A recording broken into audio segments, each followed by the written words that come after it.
여러분 안녕하십니까? 가장 빠른 종합뉴스 뉴스큐 시작합니다. G7 정상회의 일정이 마무리된 가운데 실익 외교와 들러리로 여야 반응은 엇갈리고 있습니다. 정부 여당의 악재였던 외교 안보는 이번엔 긍정 요인으로 작용하고 또 연이은 실책에 민주당에 대한 민심은 점점 이탈하고 있다는 여론조사 결과도 있습니다. 전국 진단하겠습니다. 누리호 3차 발사를 이틀 앞두고 준비가 한창입니다. 앞에 실험자가 붙었던 1, 2차 발사와 달리 3차는 실전입니다.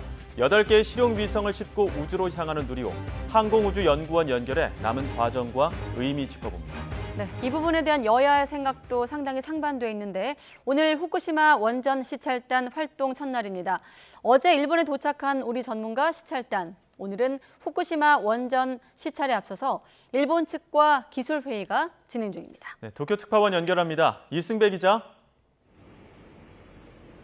네, 도쿄 외무성 앞에 나와 있습니다. 네, 우리 전문가 시찰단의 첫 번째 공식 일정인데 기술회의 어떻게 진행되고 있습니까? 네, 요구키 시찰단장을 비롯해서 21명 전문가 시찰단은 오후 1시 반쯤에 이곳 외무성에 도착을 했고요. 일본 측과 기술회의를 시작했습니다. 지금이 오후 4시가 다 됐으니까요. 2시간 넘게 시간이 지났습니다. 일본에서는 외무성과 도쿄전력 관계자들이 참석을 했습니다. 후쿠시마 원전 현장을 직접 점검하기 전에 준비하는 차원의 자리인데요. 원전의 최근 현장 상황을 파악하고 세부적인 시찰 항목 등을 점검할 것으로 보입니다. 유국희 단장은 회의에 앞서 취재진을 만났는데요. 방사성 물질 정화 설비인 알프스 그리고 방류전 오염수를 저장하고 핵종을 측정하는 K사 탱크를 중점적으로 점검하겠다고 밝혔습니다. 언론을 피해서 단장을 뺀 다른 단원을 다른 공항으로 출국시키는 등 나머지 시찰단 신원을 감추는 이유에 대해서는 다른 영향을 받지 않고 시찰 본연의 임무를 수행할 수 있게 하기 위한 조치라고 설명했습니다. 네, 오늘은 이렇게 기술회의가 있고 그럼 원전이 있는 후쿠시마 실제 현장 점검 내일부터 바로 이루어지는 겁니까? 예, 맞습니다. 우리 시찰단은 오늘 회의를 마친 뒤에 도쿄를 떠나서 원전이 있는 후쿠시마로 넘어갈 것으로 보입니다. 거리가 250km가량이 되고요. 차로는 서너 시간 정도가 걸립니다. 그리고 내일과 모레 이틀 동안 후쿠시마 제1원전에 들어가서 오염수 관리 실태를 직접 확인합니다. 이번 시찰의 핵심 일정인데요. 현장 점검 첫날인 내일은 오염수가 저장된 탱크를 시작으로 알프스라고 불리는 방사성 물질 정화 설비를 집중 점검합니다. 특히 앞서 말씀드린 대로 오염수가 방류전 전 단계에서 통과하는 K사 탱크도 중요 시찰 대상입니다. 또 오염수를 이송하고 방출하는 제어실에 가서 관련 설비가 어떻게 설치되어 있는지도 확인할 계획입니다. 원전 점검 둘째 날인 모레는 오염수를 분석하는 화학 분석동을 방문해서 핵종 분석을 어떤 절차에 따라서 하는지 그리고 또 장비는 뭘 쓰는지 등을 직접 확인합니다. 오염수를 희석하는 설비의 설치 상태도 들여다볼 예정입니다. 마지막 날인 25일 도쿄에서 다시 한번 일본 측과 기술회의를 거친 뒤에 추가 자료를 요청합니다. 유국희 단장은 출국 전에 이렇게 말을 했습니다. 어느 쪽에도 치우치지 않고 오직 철저히 과학적 잣대로만 판단하겠다 이렇게 재차 강조를 했는데요. 이를 통해 국민을 안심시키는 역할도 해야 한다고도 말했습니다. 하지만 후쿠시마 오염수 방류에 대한 우리 국민의 우려 여전히 큰 상황입니다. 시찰단이 어느 정도 성과를 낼 수 있을지 지켜보겠습니다. 지금까지 도쿄에서 YTN 이승배입니다. 네, 유국희 단장의 언급으로 국민을 안심시키는 역할도 시찰단의 몫이라는 얘기까지 들어봤는데 이렇게 본격적인 활동에 들어간 우리 정부의 후쿠시마 원전 오염수 시찰단과 관련해 정치권 공방은 가열되고 있습니다. 실효성 없는 보여주기식 산무 시찰이라는 민주당의 공세에 국민의힘은 반일몰이 선동을 멈추라고 반박했습니다. 자세한 내용 취재기자 연결해 알아보겠습니다. 박광열 기자. 네, 국회입니다. 네, 시찰단 활동이 본격화하면서 정치권 표현도 더 거칠어지고 있습니다. 네, 맞습니다. 이 오염수 시찰단에 대해서 민주당은 실효성 없는 보여주기식이라고 비판을 이어갔습니다. 이재명 대표는 시료 채취도 또 시찰단 명단도 이 언론 검증도 없는 산무 깜깜이 시찰이라고 날을 세웠습니다. 들어보시죠. 일본의 오염수 투기에 병풍을 서줘서는 결코 안 됩니다. 일본의 심기 경호를 할 것이 아니라 우리 국민의 안전을 지켜내야 합니다. 이와 관련해 이 박광온 원내대표는 이 시찰단이 돌아오면 국회에 출석시키는 방안을 적극 검토하겠다고 언급했습니다. 그러자 국민의힘도 가만히 있진 않았습니다. 이 윤재욱 원내대표는 민주당이 철진한 죽창가와 광우병 시즌2로 위기를 모면하려 한다면 더 큰 국민적 저항에 직면하게 될 거라고 반박했습니다. 이 김기현 대표는 문재인 정부 시절인 지난 2021년 이 정의용 당시 외교부 장관이 국제 원자력 기구 기준에 맞는 적합한 절차에 따른다면 일본의 원전 오염수 방류를 반대할 건 없다고 한 사실을 거론하며 내로남불이란 비판도 이어갔습니다. 계속되는 폭탄급 리스트에 당 해체 수준의 자성을 해도 모자랄 판에 명분도 없고 당위성도 없는 닥치고 바늘머리만 일삼는 민주당이 참으로 안쓰럽습니다. 네, 이런 가운데 김남국 의원 코인 논란으로 촉발된 국회의원 가상자산 법안 관련 논의 속도를 내고 있죠. 네, 국회의원 가상자산 이해충돌 방지 법안이 정개특위 소위를 통과했습니다. 국회의원의 사적 이해관계 등록 대상에 코인 같은 가상자산도 포함시켜서 의정 활동에서 이해충돌을 최대한 막고자 하는 건데요. 구체적으로 본인뿐 아니라 배우자 또 직계 좀비속이 가진 가상자산을 모두 신고하고 윤리심사 자문위가 이해충돌 여부를 심사하게 됩니다.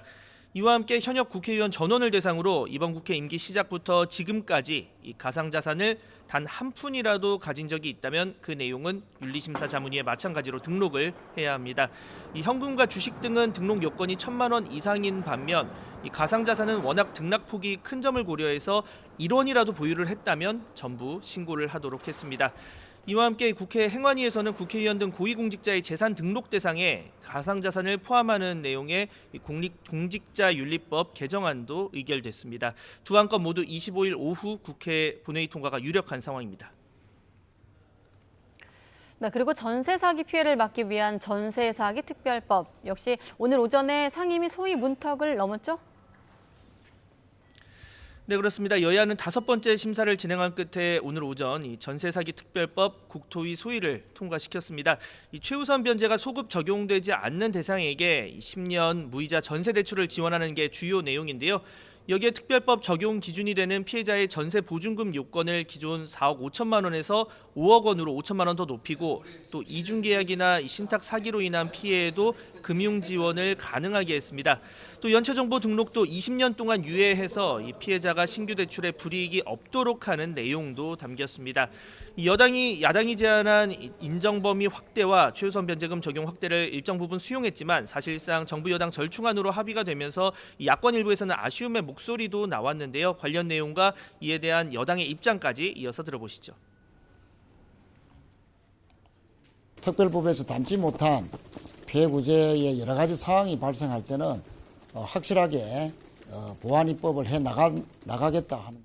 최대한 지원을 하고 그럼에도 불구하고 어떤 사적 자치에 완전히 반하는 거라든지 그다음에 법적 형평성이나 타인의 재산권을 심대히 침해하는 것 그런 부분에 대해서는 고려하지 않을 수가 없다는.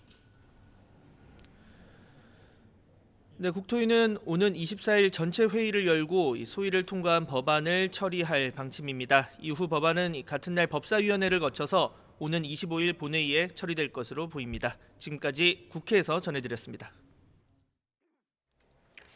네, 국민의힘은 최근 민주노총 건설노조의 광화문 밤샘 집회를 둘러싼 논란을 계기로 오전 0시부터 6시까지 야간 집회와 시위를 금지하고 경찰의 공정한 공무집행에 면책 조항을 신설하는 법 개정을 추진할 계획입니다. 박대출 정책위 의장은 오늘 최고위원회의에서 이렇게 밝히면서 소음 피해를 최소화하기 위해 확성기 사용 등 제한 통보에 대한 실효성 확보 방안을 마련하고 소음 기준 강화도 논의하기로 했다고 밝혔습니다. 네, 재작년 전당대회 돈봉투 의혹으로 더불어민주당을 탈당을 한 윤관석 의원이 검찰의 비공개로 출석해서 조사를 받고 있습니다. 이성만 의원에 이어 두 번째 현역 의원 소환 조사인데 검찰은 윤 의원 조사를 마친 뒤 구속영장을 청구하는 방안도 검토하고 있습니다. 취재기자 연결합니다. 송재인 기자. 네, 서울중앙지방검찰청입니다. 네, 그러니까 이성만 의원과는 달리 윤 의원 같은 경우 비공개로 출석을 한 겁니까? 네, 그렇습니다. 윤 의원은 오늘 오전부터 피의자 신분으로 검찰 조사를 받고 있습니다. 이제까지 출석 날짜 등을 별도로 공개하지 않아온 만큼 실제 오늘 출석도 취재진을 피해 비공개로 진행됐습니다.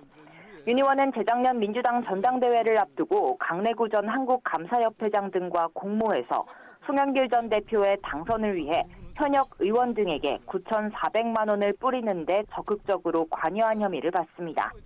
특히 검찰은 윤 의원이 현역 의원들을 상대로 돈봉투 살포를 직접 지시하고 또 전달했다고 의심하고 있습니다. 기존 지지세를 유지하기 위해 의원들에게 돈을 뿌릴 필요가 있다는 윤 의원의 지시를 받은 강 전 회장이 6천만 원을 마련했고 이 돈이 300만 원씩 나뉘어서 의원들에게 전달됐다는 겁니다. 이와 관련해 앞서 윤 의원이 이정근 전 민주당 사무부총장에게 금품 전달을 언급하는 듯한 통화 녹음이 공개되기도 했습니다. 다만 윤 의원은 지난달 검찰의 압수수색 직후 전당대회 돈봉투 의혹과 자신은 아무 관련이 없음을 분명히 밝힌다며 혐의를 부인해왔는데요. 다만 이번 의혹으로 구속된 핵심 인물 강내구 전 회장은 현역 의원들에게 살포된 돈봉투의 경우 윤 의원에게 책임을 넘기고 있는 것으로 알려졌습니다. 검찰은 이를 토대로 윤 의원에게 구체적인 자금 살포 과정을 추궁하고 있는데 조사를 마친 뒤에는 구속영장 청구도 검토할 것으로 보입니다. 윤 의원의 경우 돈봉투 살포를 직접 지시하고 또 뿌리는 등 이 의원보다 혐의가 더 무겁다고 판단하고 있기 때문인데요. 검찰이 소환조사 직후 구속영장을 청구할 경우 오는 25일 열리는 임시국회 본회의에서 체포동의안이 보고될 가능성도 있습니다. 검찰은 윤 의원을 포함한 공여자 수사와 함께 돈을 받은 것으로 의심되는 현역 의원들을 특정하는 작업도 상당 부분 진척됐다고 밝힌 만큼 이후에도 현역 의원들에 대한 조사가 이어질 전망입니다. 지금까지 서울중앙지검에서 YTN 송재인입니다. 윤석열 대통령이 고 노무현 전 대통령 14주기 추도식에 조화를 보내고 애도 메시지를 전할 것으로 전해졌습니다. 대통령실 관계자는 YTN에 내일 오후 경남 김해 봉하마을에서 열리는 추도식에 이진복 정무수석이 참석해 윤 대통령의 추모 화환을 전달할 것이라고 밝혔습니다. 애도 메시지는 공식적으로 발표하지는 않고 이 수석을 통해 유족에게 전달할 것으로 보입니다. 네, 윤석열 대통령이 주요 7개국 G7을 무대로 자유민주 국가들과 연대를 공고히 했습니다. 한미일 공조를 재확인했다는 평가 속에 중국, 러시아와 관계를 놓고 우려도 나오는데요. YTN에 출연한 국가안보실 김태효 1차장은 중국과도 전략 대화를 시작하려 한다고 밝혔습니다. 취재기자 연결합니다. 조은지 기자. 네, 용산 대통령실입니다. 네, 윤 대통령이 G7 무대를 계기로 자유민주주의 연대를 탄탄히 했습니다. 일정과 의미를 한번 짚어볼까요? 네, 윤석열 대통령 4개월 만에 나선 다자 외교 무대에서 양자 회담만 10차례 넘게 진행하며 외교 접촉면을 크게 넓혔습니다. 특히 어제가 2박 3일 일정 중에 하이라이트였습니다. 윤 대통령은 기시다 후미오 일본 총리와 함께 히로시마의 한국인 원폭 희생자 위령비를 공동 참배했습니다. 당시 강제징용으로 현지에 갔다가 희생당한 조선인이 적지 않았던 만큼 사상 첫 한일 정상의 공동 참배는 과거사 측면에서도 진전된 상징적인 의미가 있다고 우리 대통령실은 보고 있습니다. 윤 대통령은 한미일 정상회담을 잇따라 열어서 3국 밀착 외교를 공고히 했습니다. 3국 공조를 새로운 수준으로 발전시키자고 뜻을 모았고 미국 바이든 대통령은 3자 회담을 하자며 한일 정상을 워싱턴으로 깜짝 초청하기도 했습니다.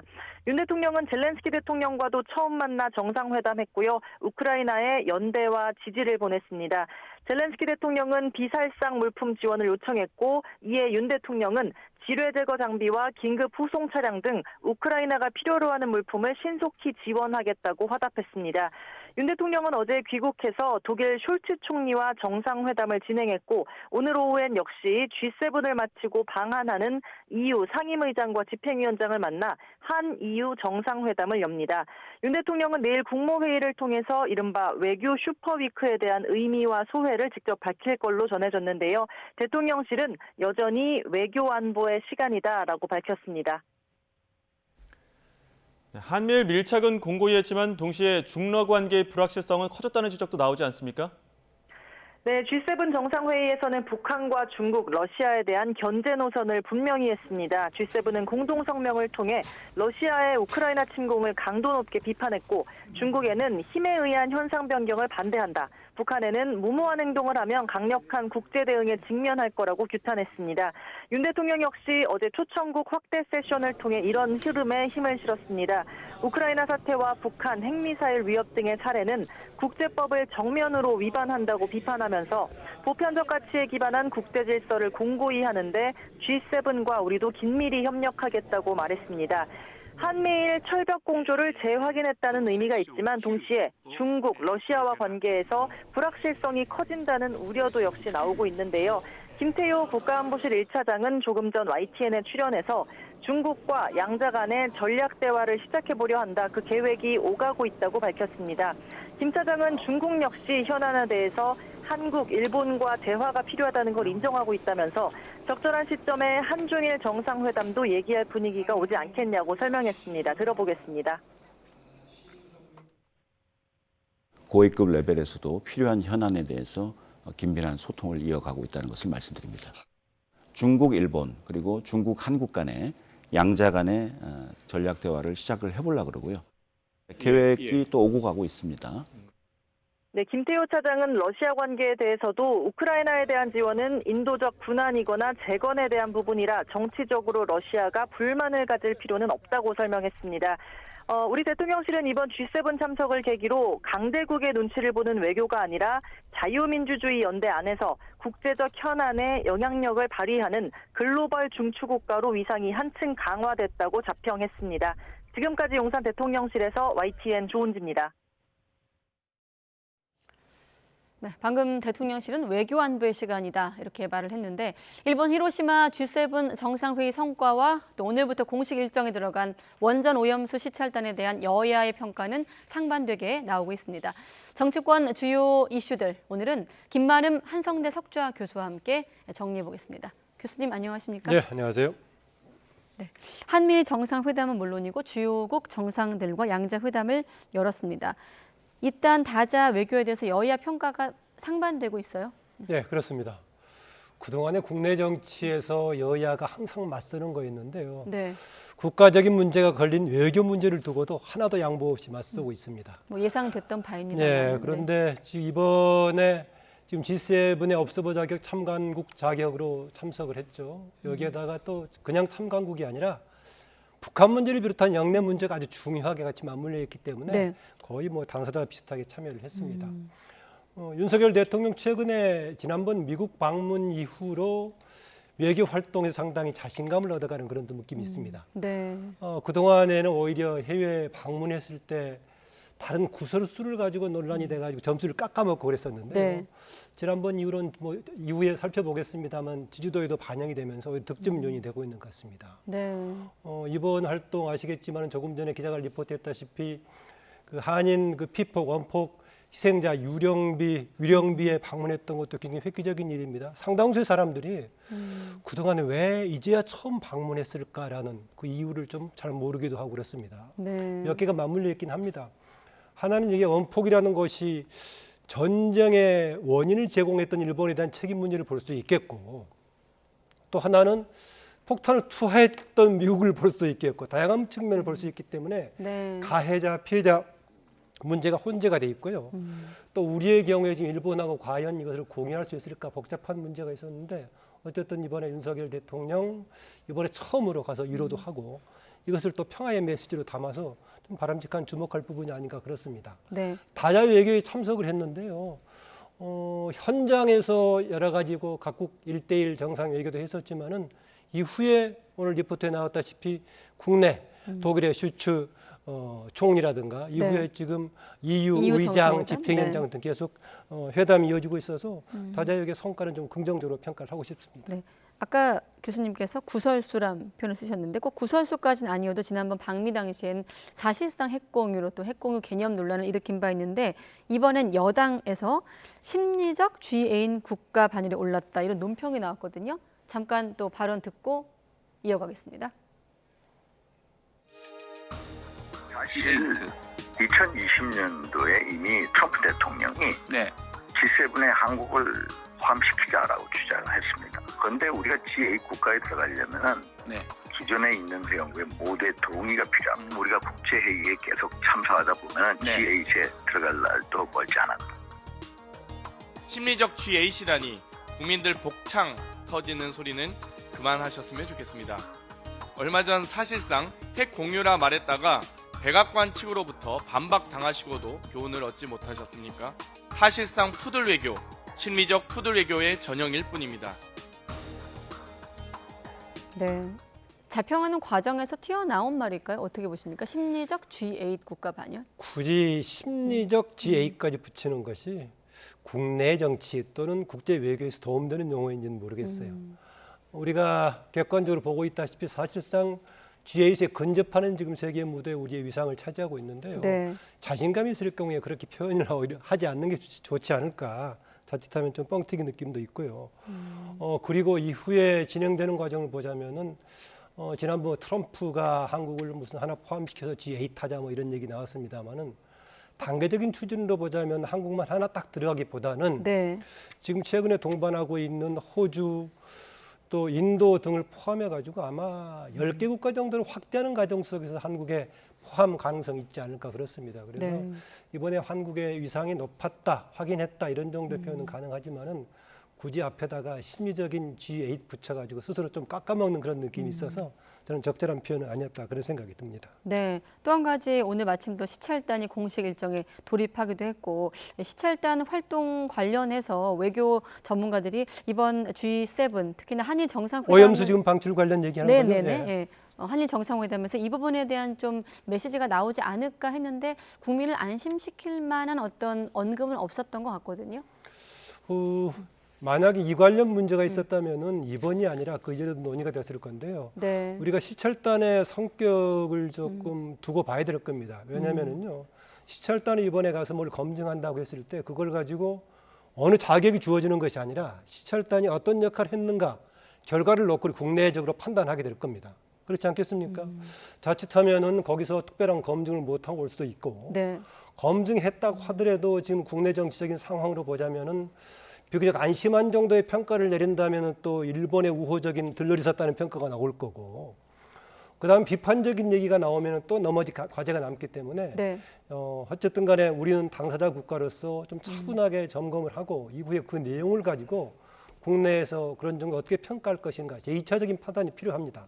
시찰단이 거기 갔다고 해서 일본이 하는 과정에 대해서 모든 것을 인정하는 것도 아니고 그리고 또 반박하러 가는 것도 아니기 때문에 네. 충실한 검증을 통해서 이후에 그 검증의 성과라든가 결과에 대해서는 국내부적으로 국내에 들어와서 다시 판단하는 절차가 필요할 겁니다. 네, 가기 전부터 뭐 여야 어떤 공방이 좀 거친 대목이었습니다만 이재명 대표 같은 경우는 산무깜깜이 시찰이다 이렇게 지적을 했고 여당의 김기현 대표는 그대로 전하면 닥치고 반일몰이다 이렇게 지적을 하기도 했고요. 네, 이게 뭐 우리는 바로 주변국이기 때문에 일본의 오염수 방출이 상당히 영향이 있죠. 물론 그 전문가들의 분석에 따라서는 해류가 우리나라에 도달하는데 짧게는 1년, 길게는 태평양을 한 바퀴 돌고 10년까지 걸린다는 얘기를 하고 있습니다만은 그래도 가장 직접적인 국가이기 때문에 우리가 가장 이해관계가 큽니다. 네. 그런데 이게 해류로 방출을 하기 때문에 당사자 간에 결정되는 것이 아니라 국제적으로 결정이 되는 거죠. 그래서 IAEA 결정이 될 것인데요. 이번에 지금 시찰단의 특히 명단 발표 가지고 문제가 되고 있는데 명단 발표하지 않은 것에 대해서 정부 측에서는 이게 정치적으로 공격의 대상이 되기 때문에 그렇다는 변명을 하고 있는데 저는 적절치 않은 응답이었다고 봅니다. 네. 정치적으로 논란이 된다고 하더라도 책임 있는 자세로 국민들한테 응답하는 것이 필요했기 때문에 그런 것 때문에 명단을 회피했다는 건 적절하지 않아 보이고요. 네. 다만 국민을 대표해서 간다는 것이기 때문에 국민을 안심시킬 수 있도록 모두 꼼꼼하게 할 수 있는 한 뭔가 실찰 가서 검증하는 그런 노력이 필요할 겁니다. 네, 마침 7개 단장이 국민을 안심시키는 역할도 시찰단의 몫이라고 언급을 했기 때문에 이번 주 한번 지켜볼 필요가 그 있겠습니다. 안심시키는 것이 뭐 가서 괜찮다라는 평가만이 안심시키는 것이 아니라 우리가 뭔가 걸러질 만한 부분들을 잘 살펴봤다라는 것을 짚으면은 오히려 네. 그게 안심시키는 게 아닐까 그런 생각입니다. 네. 그리고 예고한 대로 지지율도 한번 보겠습니다. 자, 대통령의 국정 수행 지지율. 한때는 이 외교 안보가 발목을 잡거나 이 지지율을 누리기도 했는데 이번에 나온 결과를 보면 또 긍정 요인으로 작용했다는 해석이 나오거든요. 교수님은 네. 어떻게 보십니까? 앞서 말씀드렸었지만은 지난번에 그 4월 하순에 미국 방문을 계기로 그때부터 외교적인 사안이 오히려 대통령의 국정 수행 평가에서 긍정적인 영향을 미치고 있는 것 같습니다. 조사 기간마다 조금 차이가 있는데요. 대체로 한 4주 정도 연속 상승 분위기를 지금 화면에 나오고 있다시피 지금 보이고 있는데요. 그 직전에 무슨 일이 있었느냐? 사실 그 직전에 4주 이전에요. 국민의힘 전당대회 대통령실 개입 문제 엮여 있었고 네. 또 그다음에 강제징용 3자 배상에 대해서 국민들의 여론이 안 좋을 때였습니다. 네. 그때 팍 꺼져서 조사 기관에 따라서는 20%대까지 나오게 됐었는데요. 그 이후로 지금 미국 정상 외교 이 과정을 계기로 조금씩 상승을 하고 있고요. 알다시피 또 하나의 그 상승이라는 것은 상대적인 문제이기도 하죠. 그래서 아무래도 지금 대통령과 맞서고 있는 야당이 계속 침체 분위기로 빠지고 있기 때문에 네. 야당을 지지하는 사람들의 응답률이 떨어질 겁니다. 야당에 대한 평가가 안 좋아졌을 때 나타나는 것이 그냥 기존 사람들 중에서 평가를 부정적으로 하는 것도 있지만은 잠재적으로 야당 지지 성향이 있는 사람들이 응답에 응하지 않습니다. 네. 이른바 빠져나가는 것이죠. 그러니까 자연스럽게 상대적으로 여당과 대통령에 대한 지지율이 올라갈 그런 소지가 있습니다. 긍정적인 측면에서 어쨌든 간에 외교적인 성과가 긍정적으로 도움이 되고 있고 상대적으로 야당의 악재들이 대통령에 대한 지지율 상승에 좀 기여하고 있는 바가 있다. 그렇게 봅니다. 네, 그럼 바로 야당 악재 얘기로 넘어가겠습니다. 아무래도 최근에 김남국 의원 코인 사태가 될 텐데 뭐 언론 보니까 조국의 강이었다면 김남국의 바다다 뭐 이런 표현도 있을 만큼 좀 여파가 큰데 어떻습니까? 그런 의혹들이 지지율로도 연결이 된 거겠죠? 그렇습니다. 세 번에 그렇지 않아도 기존에 있었던 이재명 대표의 이른바 사법 리스크가 안고 있는 데다가 돈봉투 사건이 터져가지고 정말 끝장이다 라인데 거기 추가된 거 아니겠습니까? 네. 그래서 기왕에 있던 중대한 악재에다가 세 번째 파도가 겹쳤기 때문에 지금 늪이라는 얘기를 쓰고 있는 측면도 있고요. 네. 또 하나는 지난번에 조국 장관의 경우는 민정수석으로 있을 때하고 민간인으로 있을 때 또 그다음에 장관 후보자일 때 논란이 됐었는데 김남국 의원은 현재 국회의원으로 있는 신분으로 그렇게 하고 있는 거 아니겠습니까? 네. 아시다시피 여러 가지 개별적인 지금 이해충돌 관련 위법 여부도 논란이 있을 수가 있지만은 기본적으로 지금 현재 국회법에 2013년에 개정이 돼가지고요. 29조 2항에 보면은 국회의원직 빼놓고는 영리의 항의를 못하도록 돼 있습니다. 그래서 그 차원에서는 적어도 국회법 위반을 했다라고 볼 수 있고요. 그 다음에 또 하나 이전에 조국 교수 당시하고 좀 차이점이 네. 당시에는 조국 장관 임명에 대해서 당내에서 일부 좀 부정적인 기류가 있어도 문재인 대통령 집권 시기였었기 때문에 겉으로 꺼내지를 못했습니다. 네. 그런데 현재 김남국 의원 문제를 가지고 당내에서 비판 분위기가 굉장히 강하지 않습니까? 여기 방송에 패널로 나오는 민주당 측 패널들도 사실상 비판 얘기를 많이 하고 있습니다. 네. 그런 가운데 소수 또는 일부의 강경 충성파들이 오히려 옹호하면서 김남국을 지키자, 진리는 승리한다, 정의는 승리한다 이런 얘기를 하고 있는 상황이어서 이현욱 의원 등이 상황을 더 심각하게 보고 늪에 빠지는 거 아니냐 이런 지적을 한 것 같습니다. 네. 일단 민주당 입장에선 겹악재를 맡고 있는 것만은 겹겹이 되는 거죠, 네, 사실은요. 겹겹악재를 예. 맡고 있습니다. 돈봉투 의혹 얘기를 잠깐 하면 지금 윤관석 의원 같은 경우는 지금 현역 의원 두 번째로 소환돼서 조사를 받고 있는 상황인데 어떻습니까? 송영길 전 대표 의원으로 좀 이어갈까요? 기본적으로는 송영길 대표가 어느 정도의 책임이 있을 것인가는 별도로 하더라도 다음 소환까지는 이어지겠죠. 아다시피 지금 언론들이 공통적으로 그렇게 평가하고 있습니다만은 지금 윤관석 의원은 사무총장을 맡았었고 사실상은 당시에 전당대회 총괄이나 마찬가지였기 때문에요. 만약에 이 법에 소지가 있다면은 연루 의혹이 더 크고요. 네. 그리고 이미 나왔던 이정근 전 사무부총장의 녹취록에서도 조금 더 구체적으로 언급된 부분이 많아서 당 내외에 또 언론 등에서도 혹시 책임을 묻게 된다면 윤관석 현 의원은 더 책임을 크게 가지지 않을까 그렇고요. 두 사람에 대한 현역 의원들이 있고 추가로 언급된 의원들 있죠. 지금 구체적으로 실명은 언론에서 보도가 안 되고 있습니다만 네. 그쪽으로 이어질 가능성이 있고 동시에 곧바로 아마 송영길 전 대표에 대한 소환으로 이어질 가능성이 있습니다. 송영길 전 대표는 파리에서 귀국하자마자 본인부터 소환해달라. 소환하지 않으니까 직접 찾아가서 지금 먼저 조사해달라고 했었는데 네. 아마 기초적인 조사가 정리되고 특히 윤관석하고 이 의원 두 사람이 정리가 된 다음으로는 그다음에 송영길 전 대표 쪽까지 같이 가지 않을까. 다만 어느 정도 책임이 있을지 본인이 뭐 지시했다고는 하지 않겠죠. 어느 정도 인지하고 있었는지 또 본인을 위한 여러 가지 지지 또 뭐 자금 모음이었기 때문에 어느 정도 책임이 있을지 그것은 별도로 좀 하겠습니다만 확인 정도는 송영길 대표 쪽으로 가지 않을까 그렇습니다. 네.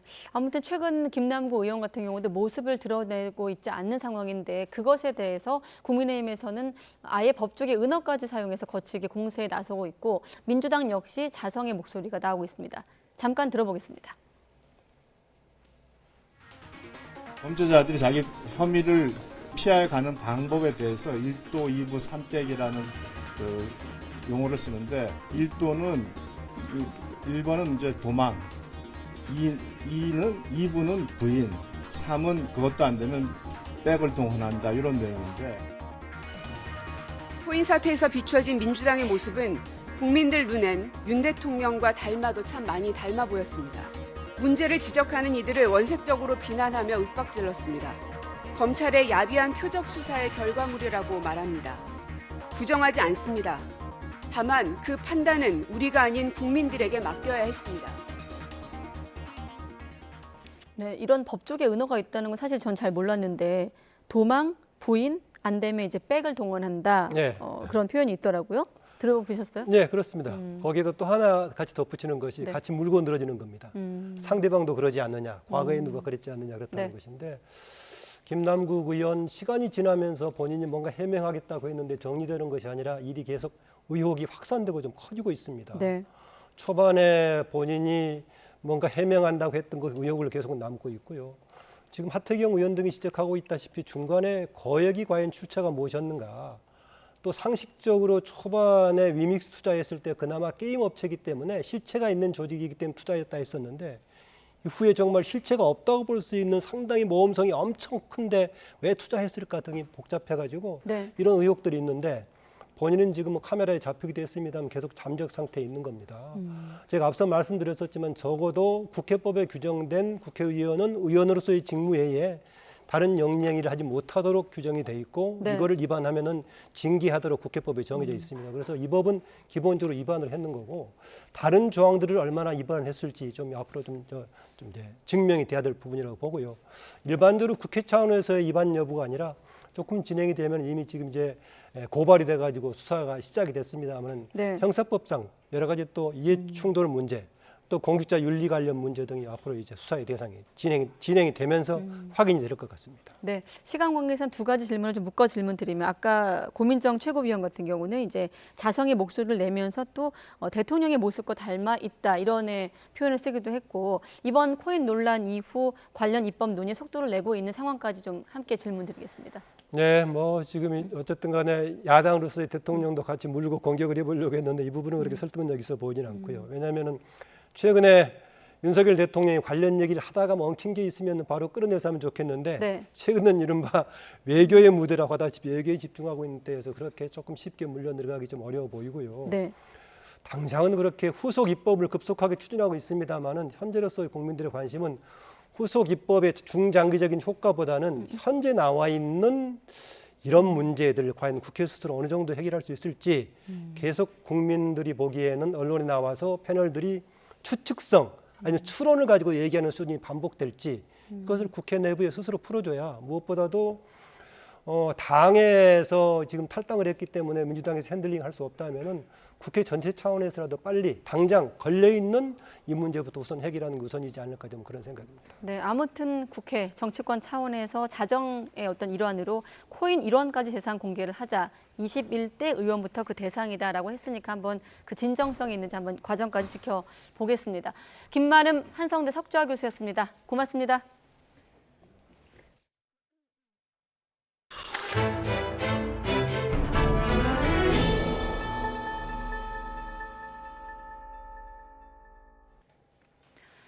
네, 이번엔 날씨를 알아보겠습니다. 이틀째 불청객 황사가 유입되면서 대기질이 악화하고 있습니다. 황사 전망과 함께 북상하고 있는 2호 태풍의 마와르의 진로까지 알아보겠습니다. 취재기자 연결하겠습니다. 김민경 기자. 네, 김민경입니다. 네, 먼저 황사부터 알아볼 텐데 미세먼지 주의보가 내려진 지역이 확대되고 있는 겁니까? 네, 그렇습니다. 어제에 이어 오늘도 5월 황사의 공습이 계속되고 있습니다. 내몽골과 고비 사막에서 발원한 황사가 지난 주말부터 꾸준히 우리나라로 유입된 건데요. 현재 서울을 포함한 전국 대부분 지역에서 황사가 관측되고 있습니다. 전국의 대기질이 나쁨에서 매우 나쁨 단계까지 떨어져 있고 수도권과 충청, 강원, 호남, 영남권에는 미세먼지 주의보까지 발령 중입니다. 특히 남부지방에는 비가 내리면서 황사가 섞인 황사비가 우려됩니다. 국립환경과학원은 오늘까지는 황사가 계속되다가 밤사이 옅어지며 내일은 해소될 걸로 전망했습니다. 미세먼지 주의보가 내려지면 노약자나 호흡기 질환자는 외출을 자제하고 외출한다면 KF80 이상 미세먼지용 마스크를 착용하는 게 좋습니다. 네, 날씨가 막 더워지더니 바로 여름으로 가는 겁니까? 태풍도 북상하고 있던데요. 네, 2호 태풍 마와르입니다. 지난 주말 오후 발생한 태풍인데 괌 남동쪽 먼바다를 지나고 있습니다. 아직은 세력이 강하지 않지만 북서진하며 점차 발달해 25일 목요일에는 매우 강한 태풍으로 강해질 걸로 보입니다. 이 태풍은 25일 일본 오키나와 남쪽 먼바다까지 올라오겠습니다. 이후 진로는 무척 유동적이지만 그대로 북서진하며 중국 동부로 향할 가능성이 가장 커 보입니다. 하지만 태풍이 중국에 상륙하더라도 태풍 수증기가 우리나라나 일본에 영향을 줄 수 있어 주의가 필요합니다. 지금까지 YTN 김민경입니다. 독자 기술로 개발한 한국형 발사체 누리호가 이틀 뒤 3차 발사를 앞두고 있습니다. 누리호는 오늘 특수 이동 차량에 실려 발사대로 이동할 준비 태세를 갖추게 되는데요. 발사까지의 남은 과정과 이번 발사의 의미에 대해 알아보겠습니다. 항공우주연구원 한국형 발사체 고도화 사업단의 오승엽 책임연구원 연결돼 있습니다. 연구원님 연결됐습니까? 네, 안녕하세요. 네, 안녕하십니까? 어제까지는 이제 발사 전까지 어떤 최종 점검을 마친 거고, 그렇다면 지금 발사체와 탑재체에는 별다른 문제 없는 겁니까? 예, 어제까지 저희가 발사체 점검을 했는데 아무 문제가 없었고요. 예. 오늘 내일 이송을 위한 특수 이송 차량에 탑재하는 그러한 작업들을 진행을 했습니다. 현재까지 발사체는 큰 문제 없이 점검을 다 마친 상태입니다. 예, 그 무인 특수 이동 차량에 실리는 그 단계가 이제 오늘 진행이 되고 있다고 하는데 이 단계 지금 아직까지는 진행 중인 겁니까? 예, 일단 하드웨어적으로 실리는 작업은 다 마무리를 했고요. 예. 다만 실은 이후에 기체에 별다른 문제는 없는지 또 내일 아침부터 일찍 나가기 위한 마무리 작업들을 현재 조립동에서 진행을 하고 있습니다. 예, 이게 아파트 15층 높이다 보니까 그 이동 차량에 실리는 그 과정 자체로도 굉장히 난항이 있을 것 같은데 그 과정 설명을 좀 해주시죠. 예, 저희가 그 조립동에서 보관하고 있건 1, 2, 3단의 누리호 전체 길이는 47.2m입니다. 예. 연료 산화제가 충전되지 않은 기체 무게가 한 20톤 되는데요. 어쨌든 특수 이송 차량 위에 안전하게 이송을 하기 위해서 천천히 크레인을 동기화시켜서 작업하는 과정이 있었고, 그다음에 또 특수 이송 차량과 안전하게 결합하는 그러한 좀 더 주의가 요구되는 그런 작업들을 천천히 진행할 수밖에 없었습니다. 예. 내일이면은 이제 발사대로 이동하는 과정들도 있을 거고, 그리고 기립하고 난 뒤에 어떤 그 과정들도 있을 텐데, 일단은 이게 발사대로 이동하는 그 과정 자체도 굉장히 그 주의를 요하는 부분들이 있다고 하던데요. 예, 저희가 종합조립동으로부터 누리호 발사대까지 1.5km 되는 길을 저희가 특수 이송 차량을 이용해서 1시간 정도에 걸쳐서 이송을 하게 돼 있습니다. 예. 말씀드린 대로 발사대가 있는 위치가 높은 위치이기 때문에 도로에서 미끄러지지 않고 또 위성이 실린 탑재체 전체 발사체에 진동이나 충격이 가해지지 않도록 심혈을 기울여서 안전하게 이송하는 그런 주의가 요구되는 작업이 진행됩니다. 네. 발사대 도착한 후에 24시간이 또 골든타임이라고 하더라고요. 기립이 되고 또 뭐 배관 연결이든 전기 연결이든 이런 것들을 엄빌리칼 연결, 탯줄을 뜻하는 그 엄빌리칼 연결이라고 하던데 그 과정들도 좀 설명을 덧붙여주신다면요. 예, 뭐 일단 1차, 2차 때 동일한 작업으로 진행이 되겠습니다. 예. 내일 예정대로 누리호가 조립동을 떠나서 발사대로 이송이 되면 그 두세 시간 걸쳐서 기립되는 작업을 진행을 합니다. 누리호가 안전하게 기립이 되면 엄브리칼 타워로부터 그 누리호에 연료 산화제를 충전하기 위한 엄비리칼 탯줄이라고 표현을 하는 그런 엄비리칼과 공조 엄비리칼, 전기 엄비리칼들을 연결을 해서 내일 작업 마무리되는 데까지 그 연결된 탯줄과 누리호가 완전히 결합이 됐는지 점검하는 작업이 내일 마무리가 되는 작업이 되겠습니다. 예. 지난 1차 발사 때는 절반의 성공이었고 그때 당시에는 이제 로켓 엔진 조기 연소했기 때문에 그리고 2차 발사 때는 기립 후에 또 이상 감지 때문에 일정이 변경되기도 하지 않았습니까? 이번에도 그럴 가능성은 충분히 있다고 보시는 겁니까? 예, 그 우주 선진국들도 발사를 준비하는 과정에 항상 발생할 수 있는 그런 기술적인 문제들이 있습니다. 물론 발사 운영 중에 아무리 사소한 문제가 발생이 되더라도 이를 무시하고 만약 진행을 하다 보면 발사 중 대형 사고로도 이어질 수 있기 때문에 가능성 있는 만큼 항상 저희가 마지막 단계까지 점검과 확인을 철저히 하는 과정이 필요한 겁니다. 그럼 뭐 일정 변경이라든지 가장 큰 변수라고 하는 것들이 지금 나오는 게 이제 날씨의 영향일 텐데 현재까지 나온 그 예보상으로는 문제가 없다고 보십니까? 어떤 변수가 있다고 보십니까? 예, 일단은 저희 발사체 기능 점검을 하는 단계에 아무 문제가 없다라고 판단이 되더라도 그 날씨가 변수가 될 수가 있습니다. 예. 예상치 못하게 오늘도 이곳 나로우주센터에서는 예상치 않았던 비가 좀 내리고 있었는데요. 예. 다행스럽게도 내일이나 모레는 그 구름만 좀 낀 날씨로 예상이 되고 있어서 특별히 날씨가 변수가 될 것 같지는 않습니다. 다만 발사 당일 아침에 고고도에 따른 그 풍이라든지 아니면은 그 낙뢰 발생 가능성 이런 부분들을 최종적으로 확인을 하고 최종 발사를 결정할 수가 있습니다. 예. 이번 3차 발사는 앞선 1, 2차와는 아주 다른 의미가 또 있을 것 같은데 앞선 1, 2차 발사와 3차 발사의 어떤 차이라고 해야 될까요? 차이점이 있다면 어떤 게 있을까요? 예, 지금 말씀하신 대로 1차 발사, 2차 발사는 저희 한국형 발사체 누리호에 대한 위성 발사 능력을 검증하기 위한 어떻게 보면 시험 발사라고 말씀드릴 수가 있겠습니다. 예. 하지만 이번 3차 발사 같은 경우는 본격적으로 저희가 실용급 인공위성을 탑재해서 발사하는 위성 발사체 본연의 역할로서 처음 발사를 하는 것입니다. 즉 누리호의 상업적 서비스로서 우주로 가는 첫 발을 내딛는 것이라고 말씀드릴 수가 있겠습니다. 예.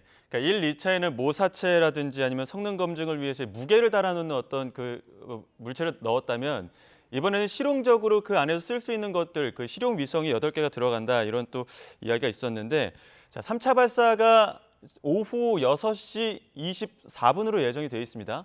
지난 1, 2차 발사 때는 오후 4시쯤이었는데 발사 시간이 좀 늦춰진 이유가 있습니까? 예, 지금 말씀하신 대로 이번 누리호 3차 발사에서는 1등석 승객이 카이스트 인공위성 연구소에서 만든 차세대 소형 위성 2호입니다. 예. 이 위성의 임무 중 하나인 소형 영상 레이더가 굉장히 많은 전력을 필요로 하기 때문에 항상 태양을 보며 돌 수 있는 그러한 여명 황혼 태양 동기 궤도로 투입을 해야 됩니다. 예. 즉 소위 승객을 원하는 목적지에 정확히 모셔드리기 위해서 이번에는 누리호 발사 시각이 전해진 것이라고 보시면 되겠습니다. 예, 1등석 승객이라고 하는 그 위성을 위해서 어떻게 보면 발사 시간까지 좀 조정을 해야 되는 그런 세부 조정이 있었다고 말씀해 주셨는데요. 발사 이게 당일날 최종 발사를 결정하기 전까지도 어떤 여러 과정들을 거치지 않습니까? 그 과정들은 어떤지 설명을 해주시죠. 예, 내일 롤아웃이 정상적으로 이루어지더라도 예. 발사 당일날 아침에 발사 운영을 한 6시간 정도 운영을 합니다. 예. 즉 하루 전에 연결된 엄비리칼을 통해서 저희가 그 누리호 기체의 추진기관 점검이라든지 모든 구성품에 대한 점검을 마치고 발사대 주변의 인원 소개가 시작되는 시점부터 연료와 산화제를 충전하는 그런 충전 작업이 진행이 됩니다. 그때까지 아무 문제가 없다라면 최종 발사 준비 상황을 확인한 다음 발사 자동 시퀀스를 시작하는데 누리호 이륙 전 10분 동안 휴먼 에러를 배제하기 위해서 컴퓨터가 미리 세팅된 설정 값에 따라 단계적으로 발사체를 점검하는 그런 과정이 되겠습니다. 혹시나 뭐 카운트다운 바로 직전까지 문제가 없었는데 바로 한 10초 전, 뭐 20초 전에 문제가 생긴다면 그때에도 바로 중단될 수 있는 겁니까? 예, 발사 자동 시퀀스 전에는 만약 기술적인 문제가 발생이 되면 저희가 발사 운영을 중지하고 그 문제를 해결할 수 있습니다만 발사 자동 시퀀스 중에는 세팅된 정상값을 벗어나는 비정상 상황이 발생이 되면 자동으로 발사가 중지되고 바로 발사 취소 절차를 진행하게 됩니다. 특히 예. 이번 같은 경우는 시정위성을 쏘아야 되기 때문에 만약 그런 상황이 발생이 되면 하루나 이틀을 발사가 미뤄질 수밖에 없는 상황이 되겠습니다. 어렵사리 그 과정을 모두 넘기고 난 뒤에 이렇게 발사된 뒤에도 비행 과정에서 여러 번의 어떤 고비를 넘겨야 된다고 하더라고요. 그 위성을 사출하는 과정이라든지 아니면은 사출 이후에 어떤 연결 교신 같은 과정들도 있을 것 같은데 그 과정들도 설명을 해주시죠. 예, 뭐 누리호 1차, 2차 때와 동일하게 일단 저희가 독자 개발한 75톤급 액체 로켓 엔진 4개가 결합된 상태에서 동시 점화와 이 균일한 추력을 내서 이륙하는 단계가 굉장히 어려운 단계가 되겠고요. 예. 그다음에는 그 엔진 4개가 이륙되더라도 발사대를 떠나서 비행 과정 중에 구조적인 그 가장 어려운 최대 동압 구간을 통과하는 단계.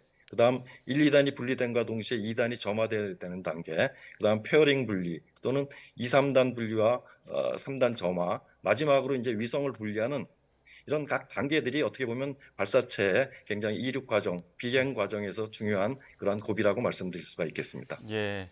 모두가 바라는 일이겠지만 누리호 3차 발사가 성공을 한다면 이 성공이 갖는 의미는 어떤 게 있을까요? 예, 만약에 저희가 계획한 대로 누리호 발사가 성공한다면 앞에서도 말씀드렸다시피 이 누리호가 상업적인 서비스로서 우주로 가는 첫 발을 성공적으로 내디딘 것이라고 말씀드릴 수가 있겠습니다. 즉 이번 누리호 3차 발사는 새로운 우주에 대한 우리의 또 다른 도전의 시작이라고 말씀드리겠습니다. 예, 테스트는 이미 성공적으로 끝냈기 때문에 이번 실전 발사도 성공적으로 마무리돼서 또 지켜보는 국민들에게 큰 기쁨 안겨주길 기대하겠습니다. 지금까지 오승협 책임연구원이었습니다. 연구원님 고맙습니다. 네, 감사합니다.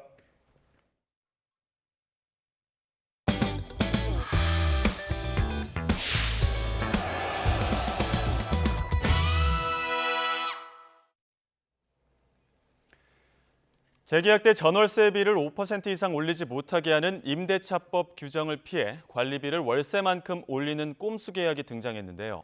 정부가 50세대 미만 소규모 원룸도 집 계약 시 관리비 세부 내용을 투명하게 공개하도록 하는 방안을 추진하겠다고 밝혔습니다. 취재기자 연결해 자세한 내용 알아보겠습니다. 윤혜리 기자. 네, 경제부입니다. 네, 정부가 관리비 세부 내용 공개 의무 대상을 강화해오고 있는데 그럼에도 여전히 사각지대는 존재하죠? 네, 그렇습니다. 현재 100세대 이상 공동주택은 의무적으로 단지별 홈페이지에 관리비 세부 내용을 공개하도록 하고 있습니다. 내년 초부터는 이 공개 대상 범위가 50세대 이상으로 강화됩니다.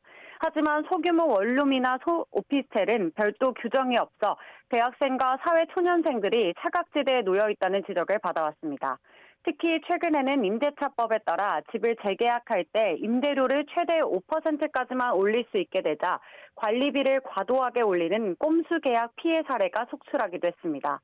정부는 이런 과도한 관리비 부과 관행을 막고 임차인의 알 권리를 보장하기 위해 50세대 미만도 관리비 부과 내용을 세부적으로 공개하는 방안을 추진하겠다는 방침입니다. 네, 그렇다면 앞으로 어떻게 달라지는 것도 자세히 전해주시죠.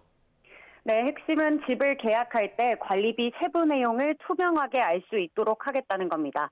우선 공인중개사가 50세대 미만 원룸이나 오피스텔 매물을 광고할 때 관리비가 월 10만 원을 넘으면 각 항목을 세분화해서 알려줘야 합니다.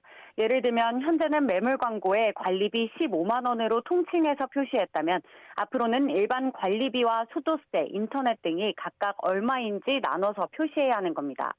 또 임대차 표준계약서에 관리비 비목별 세부 내용을 표시해 계약 시점부터 관리비 정보를 명확하게 안내받을 수 있도록 개선했습니다. 공인중개사가 계약 전에 임차인에게 의무적으로 설명해야 하는 항목에도 관리비를 포함하도록 했습니다. 이를 어길 경우 최대 500만 원의 과태료가 부과됩니다. 정부는 소형 원룸 관리비 세부 내용 표시 의무화는 오는 9월부터, 공인중개사의 관리비 세부 내용 설명 의무화는 오는 12월부터 시행령 개정을 통해 본격적으로 추진하겠다는 계획입니다. 또 온라인 중개 플랫폼도 다음 달부터 자율적으로 관리비 세부 내용을 표시하도록 했습니다. 원희룡 국토부 장관은 이번 대책으로 관리비가 제2의 월세로 악용되는 구조를 차단하고 임대인이 부당하게 관리비를 올리는 관행을 끊어내겠다고 밝혔습니다. 지금까지 경제부에서 전해드렸습니다. 지난달 전국 아파트 전셋값이 2년 전과 비교해 10% 이상 하락한 것으로 나타났습니다. 부동산 중개 플랫폼 직방이 자체적으로 지수를 비교한 결과 올해 4월 전셋값은 2년 전보다 11.8% 떨어진 것으로 집계됐습니다. 지역별로 세종이 28.5% 내려 낙폭이 가장 컸고 서울과 경기도는 각각 9.7%, 11.5% 떨어졌습니다. 네, 한국은행이 오는 25일 올해 상반기 마지막 금융통화위원회를 열어 기준금리를 결정합니다. 이번에도 연 3.5%로 동결할 거란 전망이 우세한데 슬금슬금 올라서 어느새 1,330원대에서 자리 잡고 있는 환율이 신경 쓰인다는 지적이 나오고 있습니다. 김지선 기자가 취재했습니다. 새로운 위원 2명이 합류한 이후 처음 열리는 한국은행 금융통화위원회. 지난 2월과 4월에 이어 3차례 연속 기준금리를 동결할 거로 예상됩니다. 물가 상승률이 조금씩 잡혀가는 데다 경기 침체와 금융 불안 우려가 더 커졌기 때문입니다. 이미 기준금리와 함께 발표하는 올해 경제 성장률 전망을 더 낮출 거라고 예고하기도 했습니다. 미국과 유럽 쪽에서 경제 성장률이 예상보다 좋지 않나라는 지금 기대가 좀 있었었는데 갑자기 실리콘밸리 은행 사태가 나면서 찬물이 끼쳐진 그런 상황이라서요. 전 세계적으로 지금 성장 둔화를 지금 예측하고 있습니다. 다만 슬금슬금 오르고 있는 환율은 변수입니다. 올해 초 1,200원대 초반까지 내려갔던 원달러 환율은 원화 약세 속에 1,330원대를 오가며 연고점에 다가서고 있습니다. 우리로서는 무역 수지 적자 행진에 중국의 경제 재개 효과 부재까지 더해지며 원화 약세 지속 우려가 더 커지고 있습니다. 한국은행은 이번 금융통화위원회에서 여전히 금리를 동결할 것으로 예상하고 있습니다. 그렇지만 우려할 점은 무역 수지 적자화가 지속될 경우에는 수입 기업들이 달러에 대한 수요가 늘어나기 때문에 이것이 원달러 환율을 인상시킬 요인이라는 점. 금리 인상이 끝났다는 시장의 기대와 달리 한국은행이 이번에도 추가 금리 인상 가능성을 열어둘 거란 관측이 나오는 이유입니다. YTN 김지선입니다. 네, 불편이 쌓이면 불신이 될 수도 있는데요. 최근 카카오페이 또 네이버페이 같은 국내 간편 결제 시스템 오류가 잇따라 발생을 하면서 소비자들 불편이 커지고 있습니다. 금감원도 본격 점검에 나서고 있지만 근본적인 해결책 마련이 필요하다는 지적이 나오고 있습니다. 엄윤주 기자가 취재했습니다. 지난 15일 카카오페이 지갑의 금액란에 조회 중이라는 문구만 보입니다. 송금 화면도 먹통입니다. 인터넷 커뮤니티에는 배달과 인터넷 쇼핑 등을 이용한 뒤 돈을 결제하지 못했다는 글들이 쏟아졌습니다. 친구한테 금액을 이제 송금해야 되는 상황이었는데 이게 카카오페이만 문제가 생기니까 제가 카카오페이만 이용을 하거든요. 해킹이라서 당한 줄 알고. 앞서 지난 1월과 4월에는 네이버페이가 4차례 오류가 발생했습니다. 아무래도 공지나 이런 게 없이 그냥 일시적 장애라고 하니까 연결이 처음에 안 되는 줄 알았거든요. 아무래도 돈과 연관되어 있다 보니까 좀 답답한 감이 없지 않아 있었죠. 이처럼 최근 간편결제 시스템의 잦은 장애로 소비자들의 불만이 커지자 금감원도 원인 분석에 나섰습니다. 네트워크 오류나 데이터베이스의 과부하 등이 주요 원인으로 떠오르고 있습니다. 데이터베이스 시스템이 급증하는 이용자들을 미처 수용하지 못하고 있다는 분석이 많습니다. 이 때문에 전문가들은 시스템 용량을 키우거나 별도의 예비 시스템을 추가해 트래픽을 분산시켜야 한다고 지적합니다. 어떤 용량을 확대하든지 아니면 별도 이중화를 해서 용량이 과부하가 걸리더라도 해소할 수 있는 시스템 구축이 꼭 필요하다고 생각합니다. 여기에 개인정보를 해킹으로부터 보호할 수 있도록 보안 시스템도 이중화 조치를 해야 한다고 강조합니다. 특히 기업에 좀 더 강화된 안정성 기준을 적용해야 한다는 겁니다. 그 보안 시스템이 이중화가 돼 있는 경우가 없는 걸로 저는 알고 있습니다. 또 이중화가 안 돼 있으면 나중에 서비스 개시할 때 보안 시스템까지 만약에 고장이 생기면 복구가 안 되잖아요. 현재 국내 간편결제 사업자들 가운데 카카오페이와 네이버페이는 전체 시장의 절반 이상을 점유하고 있습니다. 두 기업의 안정성이 곧 간편결제 시장 전체와 직결되는 만큼 사후약 방문식이 아닌 보다 책임감 있는 대책이 필요하다는 지적입니다. YTN 엄윤주입니다. 인라인 스케이트나 킥보드 등을 도로에서 타다가 신호 위반 등의 사고로 다칠 경우 건강보험 지원이 제한될 수 있어 교통법규를 꼭 지켜야 한다는 지적입니다. 국민건강보험공단은 인라인 스케이트와 킥보드 등을 도로에서 타다가 12대 중대 의무 위반 교통사고로 치료를 받은 경우 급여가 제한되고 공단 부담금이 환수될 수 있다고 밝혔습니다. 공단 측은 킥보드 등을 차로 보는 인식이 아직 부족해서 신호 위반, 보도 침범, 음주운행 등으로 인한 교통사고가 증가하고 있다고 설명했습니다. 또 이에 따른 건강보험 급여 제한과 부당이득 환수 관련 이의 신청도 제기되고 있다고 밝혔습니다.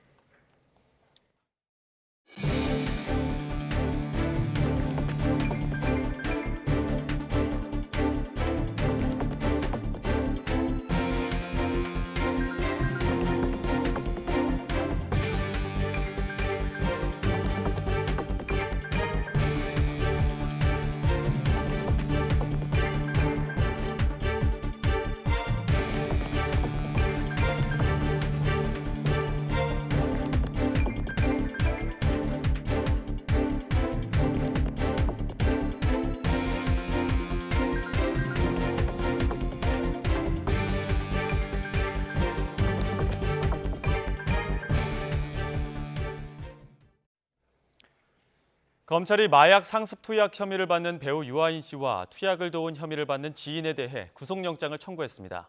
증거를 없애려 한 정황을 포착했다며 신병 확보에 나선 배경을 설명한 가운데 유아인 씨가 강하게 부인해온 코카인 투약 혐의와 관련해서 앞으로 실마리가 나올지 주목됩니다. 안동준 기자의 보도입니다. 프로포폴 등 5종류 마약을 상습 투약한 혐의로 지난 16일 경찰에 두 번째로 출석한 배우 유아인 씨. 짧게 입장을 밝히면서 코카인 투약 혐의에 대해서는 말을 아꼈습니다. 제가 할 수 있는 말들 했습니다. 심려를 끼쳐 죄송합니다. 코카인 등 투약한 혐의 인정하십니까? 그러나 경찰은 유아인 씨가 대마 흡입은 인정했지만 코카인 투약에 대해서는 범행을 부인하는 점을 구속영장을 신청한 주요한 이유로 꼽았습니다.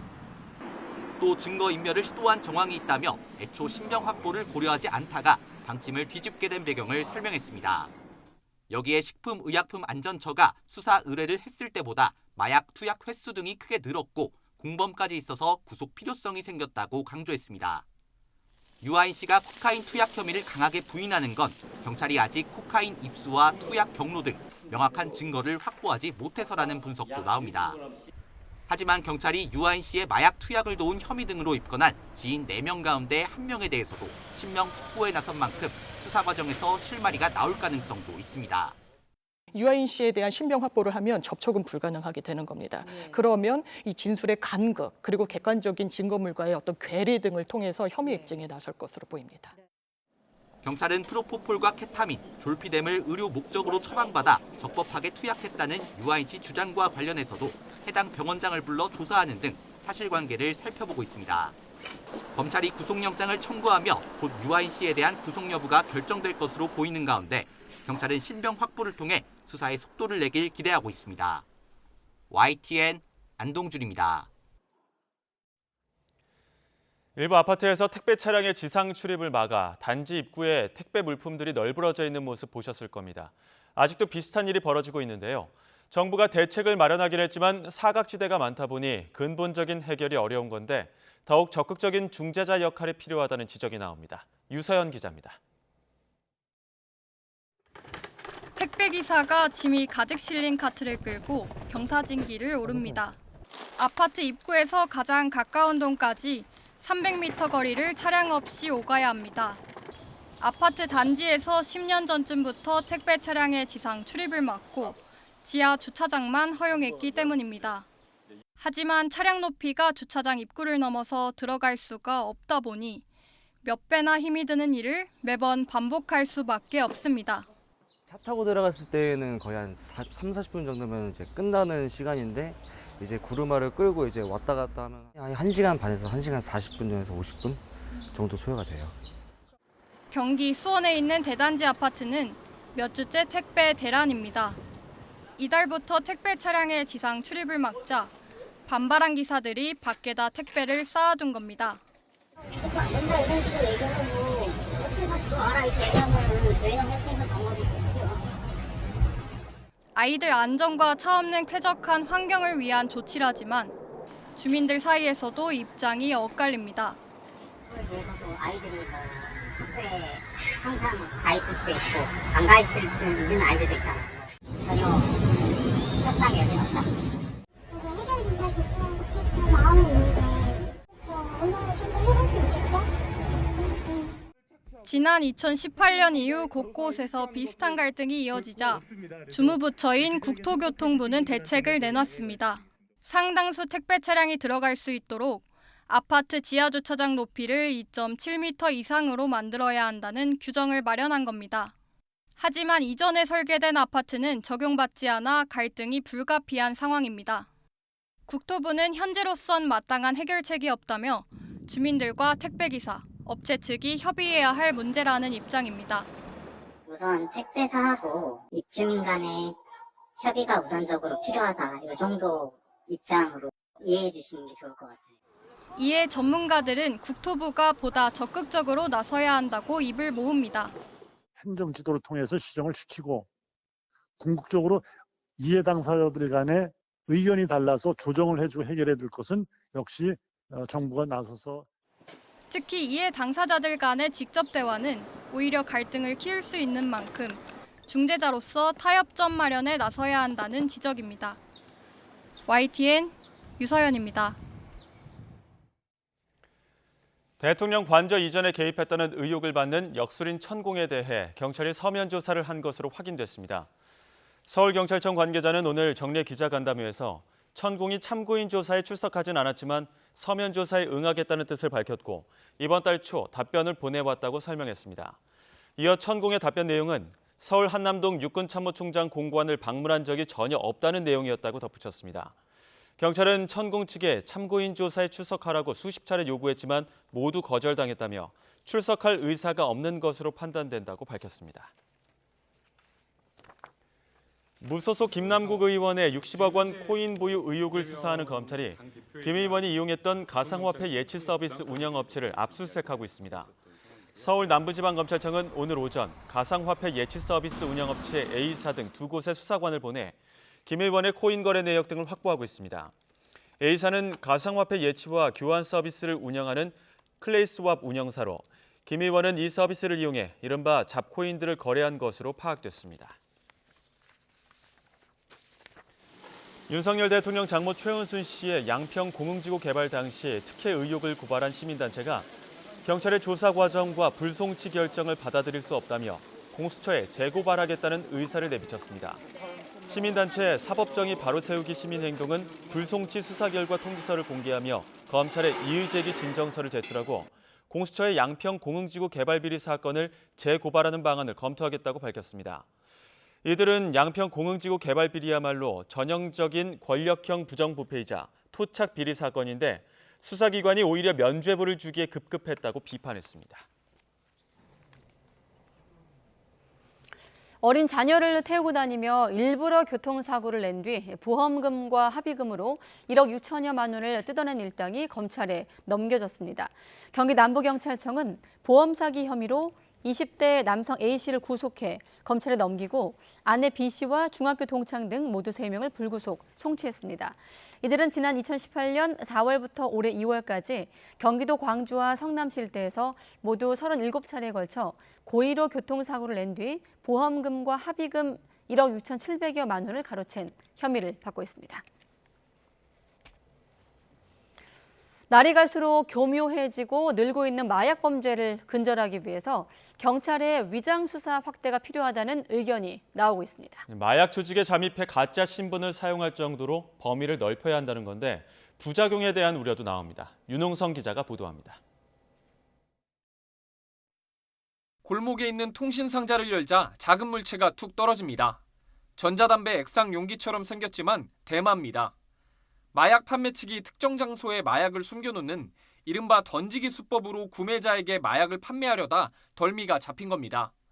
이처럼 마약 거래가 교묘한 방식으로 일상에 파고들면서 마약 사범과 피해가 날이 갈수록 늘어나는 추세입니다. 지난해 마약 사범은 모두 18,395명으로 5년 만에 30% 넘게 늘었고 미성년자의 경우는 3배 넘게 급증했습니다. 특히 마약 조직들은 다크웹을 이용하거나 점조직 형태로 운영되기 때문에 추적이 어렵고 수사망을 빠져나가는 경우가 많습니다.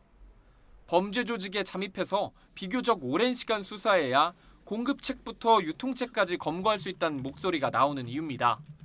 그러나 N번방 성착취 사건 이후 법으로 허용된 아동 청소년 대상 디지털 성범죄를 제외하고는 현행법상 신분 위장 수사는 불법입니다.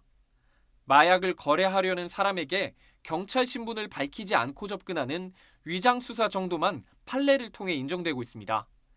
때문에 마약 조직 전체를 일망타진하기 위해선 경찰이 가짜 신분까지도 사용할 수 있게 권한을 넓혀야 한다는 지적이 나옵니다. 온라인에서 이루어지고 있는 범죄는 바깥에서 알 수가 없습니다. 반드시 안에 들어가서 그 범죄의 모습을 찾기 위해서는 언더커버라는 잠입수사가 반드시 필요하다고 생각합니다.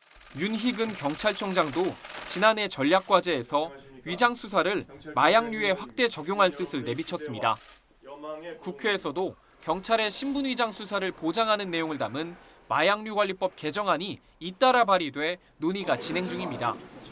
다만 경찰의 폭넓은 위장 수사가 범행 의사가 없던 사람들이 범행을 저지르게끔 유도할 수 있다는 우려도 나옵니다.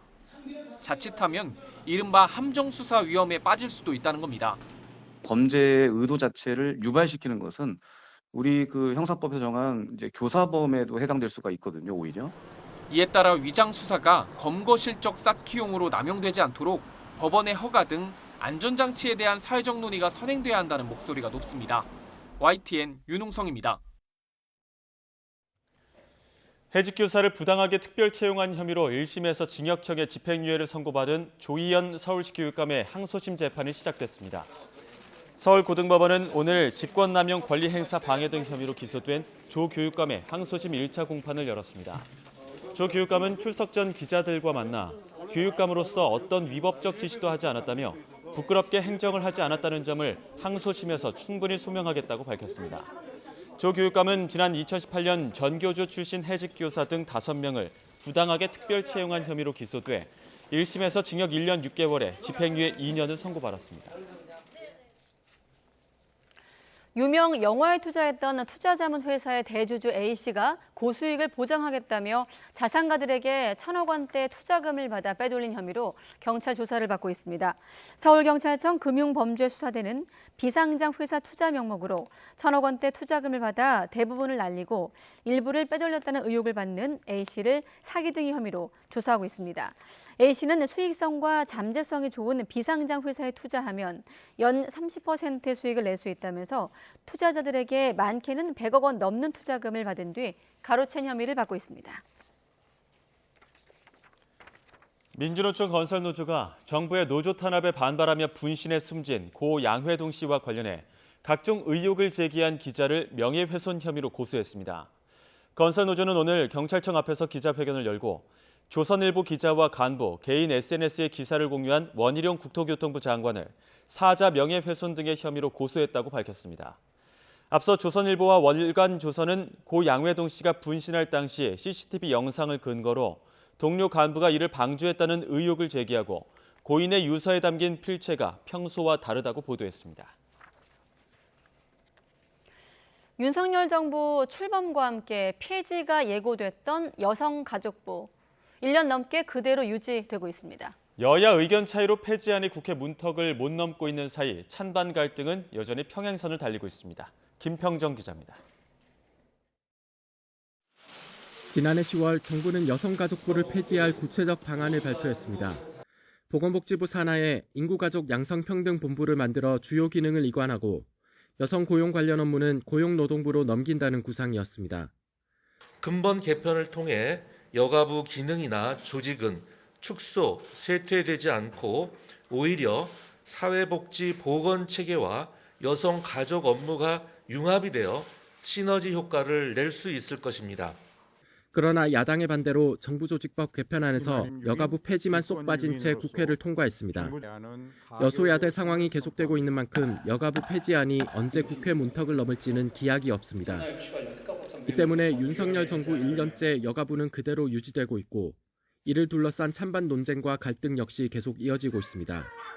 정부는 여성은 물론 청소년과 가족에 대한 보호를 튼튼히 하기 위해서는 실질적인 정책 권한을 확대하는 체계로 개편해야 한다고 설명합니다. 양성평등이 이루어지지 않았다고 해서 여성가족부가 존속해야 되냐 이런 건 등가는 아니란 말씀을 제가 여러 번 드렸었고요. 그다음에 지금 법제도 측면에서는 사실 많이 개선됐고 젊은 세대일수록 경제활동은 남성 돌봄 여성과 같은 과거의 이분법적인 사고는 많이 사라진 것이 사실입니다.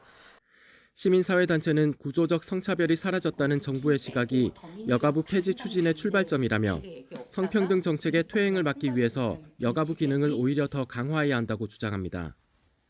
여성가족부가 일을 잘했을 때도 있었고 못했을 때도 있다고 생각합니다. 문제도 있었고요. 그렇다면 부처를 없애는 게 아니라 그 부처가 조금 잘할 수 있도록 예산이나 집행력을 강화시키던가 방향성이나 이런 걸 좀 재조정해서 좀 더 강화하는 방향으로 갔으면 좋겠습니다. 여가부 폐지를 둘러싼 갈등은 내년 총선이 다가올수록 더 격화될 가능성이 커 보입니다. 갈등만으로 끝나지 않도록 의견 차이를 좁히고 대안을 끌어낼 노력이 필요한 시점입니다. YTN 김평정입니다. 네, 마른 목재까지 모두 갉아먹어 목조 건물에 큰 피해를 주는 마른 나무 흰개미가 국내에서 처음 발견된 것과 관련해 관계부처가 합동 역학조사를 벌입니다.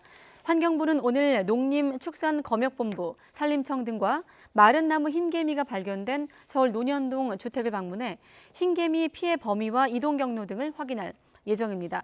앞서 조사에서는 흰개미가 실내 목재 문틀 틈에서 서식 이동한 것으로 추정을 했는데 해당 개미가 발견된 거주지 외에서는 추가로 발견되지 않았습니다. 구제역 확산을 막기 위해 방역당국이 전국 농가에 실시한 긴급 백신 접종의 접종률이 98%를 넘어선 것으로 집계되고 있습니다. 농림축산식품부는 긴급 접종 대상인 전국의 소, 돼지, 염소 등 우제류 농장 가축 1,067만 마리 가운데 현재까지 접종을 마친 가축은 1,052만 마리라고 밝혔습니다. 농식품부 관계자는 긴급 백신을 아직 접종하지 못한 나머지 가축은 오늘 안에 완료할 것으로 보인다고 설명했습니다. 농림축산식품부가 미국 사우스캐롤라이나 주의 도축장에서 비정형 광우병이 발생한 사실을 확인하고 미국산 쇠고기 수입 검역을 강화할 계획입니다. 농식품부는 우선 잠정 조치로 오늘부터 미국산 쇠고기의 현물 검사 비율을 현행 3에서 10%로 확대하기로 했습니다. 또 미국 정부에 이번 비정형 광우병 발생에 대한 역학 관련 정보를 요구했고 이후 미국의 역학조사 결과 등을 종합적으로 고려해 추가 조치 여부를 검토할 계획이라고 밝혔습니다.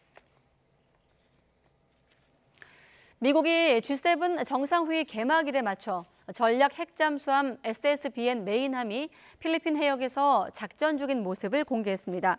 미국 인도태평양 사령부는 지난 19일 SNS를 통해 메인함이 9일 필리핀 해역에서 수면 위로 부상해 헬기로부터 물자와 장비를 공급받는 모습을 담은 사진을 게시했습니다.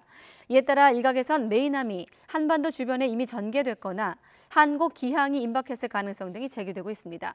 전하규 국방부 대변인은 워싱턴 선언을 토대로 전략자산 전개에 대해 필요한 협의를 진행하고 있고 세부적인 내용은 공개하기 어렵다고 답했습니다. 네, G7 정상회의를 계기로 중러 관계 악화에 대한 우려가 있는 가운데 중국과 러시아가 G7 공동성명에 강력히 반발했습니다. 중국은 일본 대사를 직접 불러서 먹칠했다고 항의를 했고 러시아는 우크라이나 지원 재확인을 선동쇼라고 비난하기도 했습니다. 류재복 기자의 보도입니다. 중국 외교부는 다루미 히데오 주중 일본 대사를 불러 엄중하게 항의했다고 밝혔습니다. 순웨이동 외교부 부부장은 일본이 정상회의 활동과 공동성명에서 중국을 먹칠하고 공격했다며 강하게 비판했습니다. 순 부부장은 이 같은 행위는 중국의 내정을 난폭하게 간섭하고 주권과 안전을 침해하는 것이라고 덧붙였습니다. 특히 타이완 문제는 중국의 핵심 이익이며 중일 관계의 정치적 기초로 넘을 수 없는 한계점이라고 못 박았습니다. 홍콩과 신장, 티베트 문제 역시 중국의 내정으로 외부 세력의 간섭을 용납하지 않겠다고 밝혔습니다. 不要站在14亿多中国人民的对立面，玩火者必自焚。 러시아의 반발은 G7 국가들의 우크라이나 지원 약속에 집중됐습니다. 젤렌스키 우크라이나 대통령을 일본으로 불러 회의장을 선동쇼로 만들었다고 비난했습니다. 회담의 결론 역시 반러시아와 반중국 메시지로 가득 찼다고 주장했습니다. Задача поставлена громогласно и открыто победить Россию на поле боя, но на этом не остановиться, а устранить ее как геополитического конкурента. 중국과 러시아는 G7 정상회담이 세계 질서의 안정을 해치고 있다며 개방과 포용이란 시대적 대세에 순응할 것을 촉구했습니다. YTN 유재복입니다. 우크라이나전 동부 최대 격전지 바흐무트를 함락시켰다는 러시아의 주장을 젤렌스키 우크라이나 대통령이 부인했습니다. 바이든 미국 대통령은 우크라이나에 탄약과 장갑차 지원과 또 F-16 전투기 조종 훈련을 약속하면서 다만 F-16 전투기는 우크라이나 안에서만 사용될 것이라고 못 박았습니다. 이종수 기자입니다. 러시아 용병기업 바그너 그룹 수장 프리고진은 바흐무트를 완전히 점령했다고 주장했습니다. 20 мая 23 года. 20.05.2023. Сегодня пополудни в 12 часов. 곧이어 러시아 국방부도 성명을 통해 바흐무트 완전 장악을 주장했고 푸틴 대통령은 축하 메시지를 보냈다고 크렘린궁이 밝혔습니다. 하지만 일본에서 열린 G7 정상회의에 참석한 젤렌스키 우크라이나 대통령은 아직 우크라이나 군인들이 바흐무트에 주둔 중이라며 바흐무트가 완전히 함락된 건 아니라고 말했습니다. Сьогодні вони знаходяться в Бахмуті. В яких точках ділитися не буду, але це говорить про те, що Бахмут не охоплений на сьогодні Російською Федерацією. 바이든 미국 대통령은 젤렌스키 대통령에게 탄약과 장갑차 등 우리 돈 5천억 원 상당의 추가 군사 지원을 약속했습니다. 이와 함께 미국산 F-16 전투기 조종 훈련도 승인했습니다. 다만 미국이 지원하는 F-16 전투기가 러시아 영토에는 가지 않고 우크라이나 내에서만 쓰일 것이라고 밝혔습니다.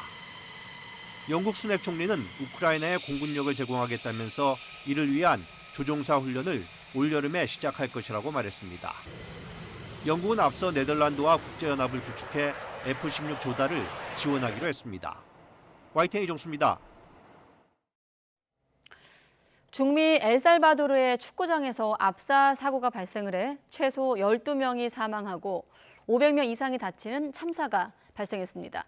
위조 티켓이 화근이었다고 하는데 참사 현장이 생중계돼 더욱 충격이 큽니다. 김상우 기자입니다. 텔레비전 축구 중계 진행자가 도움이 필요하다고 호소하는 가운데 경기장 곳곳에서 심폐소생이 이루어지고 구조대원들은 부상자들을 긴급히 실어 나릅니다.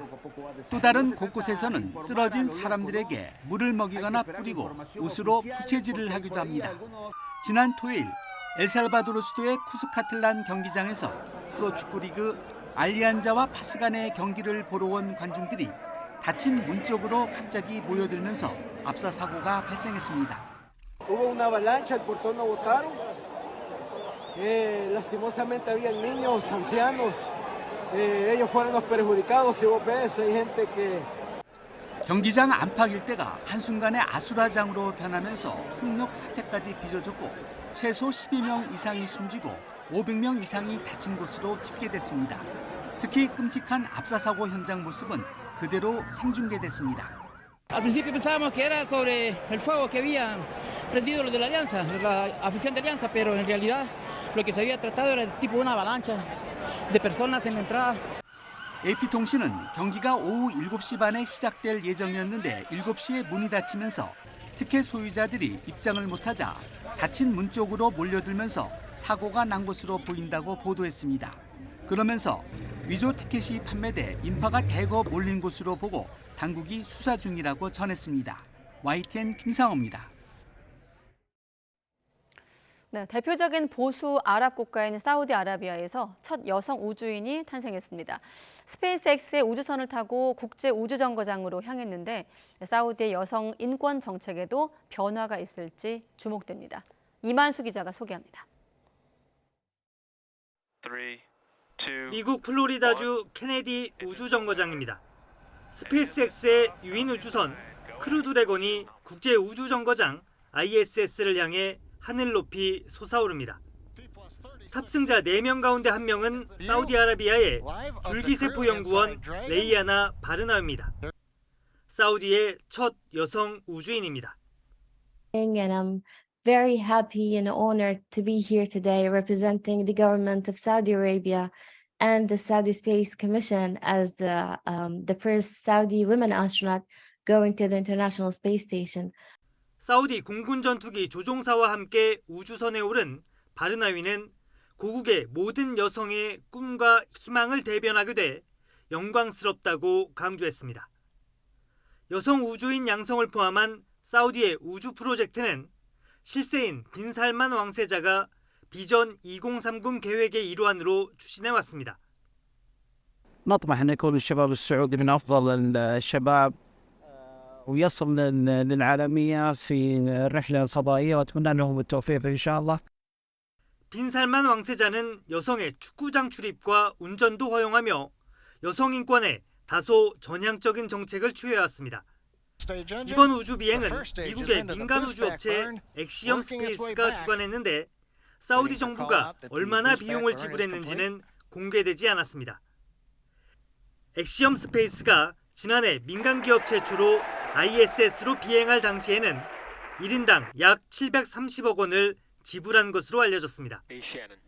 스페이스X 우주선에는 사우디 우주인 외에 666일로 최장 우주 체류 기록을 보유한 미 항공우주국 전 비행사 페기 왓슨과 미국인 사업가 존 쇼프너도 함께 탑승했습니다. YTN 이만수입니다. 영화 기생충과 영웅 등 유명 작품에 투자했던 자문사 대주주가 1,000억 원대에 달하는 투자금을 빼돌렸다는 의혹이 제기돼 경찰이 수사에 나섰습니다. 연 30%의 수익금을 주겠다고 투자자들을 모은 건데 경찰은 이른바 폰지 사기 수법일 가능성을 의심하고 있습니다. 김태원 기자입니다. 지난 2013년 설립된 문화 콘텐츠 투자 자문사입니다. 영화 기생충과 영웅 등의 투자에 흥행 성과를 낸 곳으로 설립자이자 전 대표인 A씨가 지금도 지분 89%를 보유한 최대 주주입니다. 그런데 A씨가 재작년 새로 인수한 미등록 투자자문회사인 P사에서 자산가들을 상대로 거액의 투자 사기를 벌였다는 의혹이 제기됐습니다. 경찰은 지난해 말 금융정보분석원이 P사와 A씨 계좌 사이에 대규모의 수상한 자금이 오간 사실을 통보받고 수사에 착수했습니다. 피해자들은 A씨가 잠재성이 좋은 비상장 회사에 투자하면 연 30% 수익을 보장한다며 투자를 유도했다고 주장하고 있습니다. 투자자 모집 과정에서 자신이 투자한 영화들이 크게 흥행했다는 점도 내세운 것으로 전해졌습니다. 그러나 경찰은 A씨가 실제로는 새로 투자받은 돈으로 수익금을 돌려막는 다단계 금융사기, 이른바 폰지 사기 수법을 쓴 것으로 의심하고 있습니다. 또 새 투자자를 소개해주면 일정 금액을 수수료로 주는 영업 방식까지 동원한 것으로 보고 있습니다. 하지만 투자한 비상장 회사 주가가 급락하고 유동자금이 줄어들자 투자금을 대부분 날리고 일부는 빼돌린 것으로 의심받고 있습니다. 지금까지 경찰에 접수된 피해자는 20여 명, 확인된 피해액이 수백억 원대에 달합니다. 경찰은 P사가 폐업한 지난달까지 피해를 본 사람들이 더 있는 만큼 피해 금액이 1,000억 원대까지 늘 것으로 보고 있습니다. 경찰은 A씨를 사기 혐의 등으로 입건하고 계좌의 자금 흐름을 들여다보는 가운데 조만간 A씨를 불러 정확한 투자 경위 등을 조사할 방침입니다. YTN 김태원입니다. 도심의 카드게임장인 홀덤펍을 가장한 불법 도박장을 차려놓고 운영한 조직폭력배 일당이 검거됐습니다. CCTV 10여 대를 설치해놓고 단속을 피해왔는데 택배 기사로 위장한 경찰의 덜미가 잡힌 겁니다. 이성호 기자가 취재했습니다. 택배 기사가 배송 장소를 찾으려는 듯 어디론가 전화를 걸며 두리번거리고 있습니다. 잠시 통화하는가 싶더니 택배 기사는 상자를 들고 가게 안으로 들어갑니다. 곧이어 아래층 계단에 숨어있던 형사들도 택배 기사가 들어간 가게 안으로 들이닥칩니다.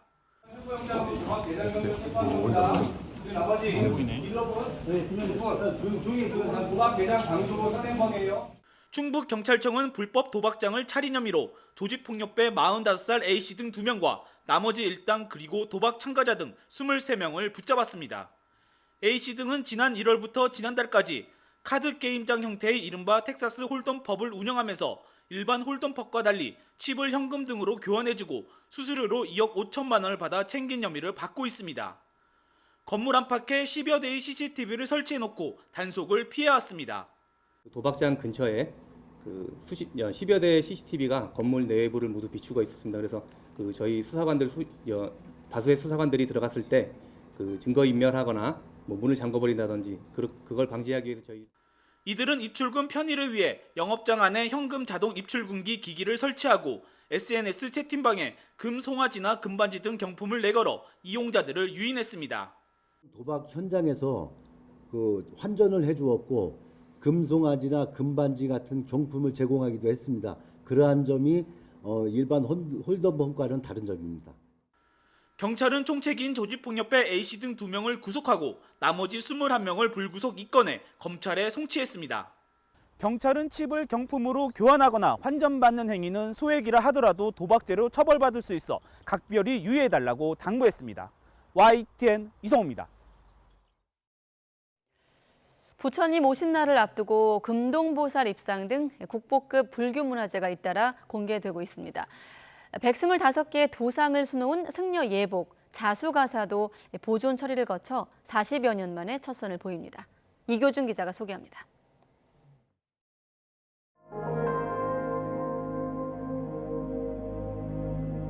천년 넘게 흙 속에 파묻혀 있던 통일신라의 금동보살 입상이 찬란한 자태를 드러냅니다. 머리에 쓰인 보관과 팔찌, 목걸이 등이 따로 만들어 보살상이 입힌 데 장식돼 있고 불상을 올려놓은 귀꽃 문양의 대좌가 시선을 사로잡습니다.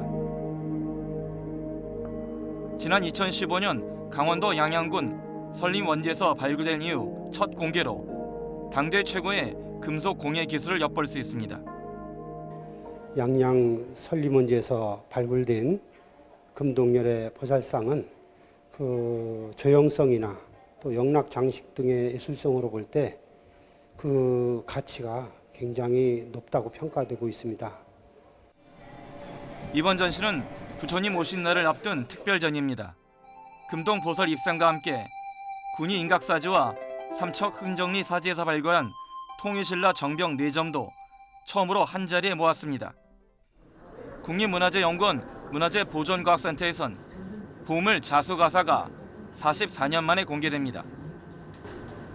비단에 125개의 삼보 도상을 정교하게 수놓은 승려의 예복으로 가사 전체에 문양을 빼곡하게 수놓은 것은 매우 드문 사례입니다. 뒷면에 7겹가량 덧댄 배접지를 떼어내 뒷면도 볼 수 있는데 부처가 다니는 길이라 불리는 천조각사의 틈 통문을 확인할 수 있습니다. 유물 뒷면에서 전통 자수 기법을 확인할 수가 있고요. 그리고 원형에 가까운 색상을 보실 수가 있습니다. 그리고 무엇보다도 불교에서 얘기하는 전통 가사 제작에 있어서 가장 중요한 통문을 볼 수가 있습니다. 해마다 부처님 오신 날을 앞두고 대형 부처 그림 괴물을 전시해온 국립중앙박물관은 올해는 일찌감치 국보 장곡사 괴물을 걸어놓았습니다. 청양 칠갑산 깊은 계곡에서 11년 만에 나온 미륵불 그림이 서울 한복판에서 시민을 맞이하고 있습니다. YTN 이교준입니다. 일제에 의해 헐린 덕수궁 돈덕전이 100년 만에 재건돼 그 모습을 드러냈습니다. 돈덕전은 덕수궁 석조전 뒤쪽에 있는 서양식 2층 건물로 고종 즉위 40주년을 축하하는 기념 행사장으로 사용하기 위해 건립되고 나서 영빈관 등으로 쓰이다가 1920년대 들어 일제에 의해 헐렸습니다. 문화재청은 내부 전시 준비가 끝나는 9월에 정식 개관을 할 예정이고 정식 개관에 앞서 7월부터 돈덕전 일부 영역을 공개할 예정입니다. 걸그룹 에스파의 세 번째 미니 음반인 마이월드의 판매량이 200만 장을 돌파하면서 자체 신기록을 세웠습니다. SM 엔터테인먼트는 지난 8일 발매된 에스파의 새 앨범이 201만 1,388장 판매된 것으로 집계됐다고 밝혔습니다. 에스파는 칸 국제영화제 공식 파트너인 명품 주얼리 브랜드의 공식 앰버서더 자격으로 현지 시각으로 24일 칸 영화제 레드카펫도 밟을 예정입니다.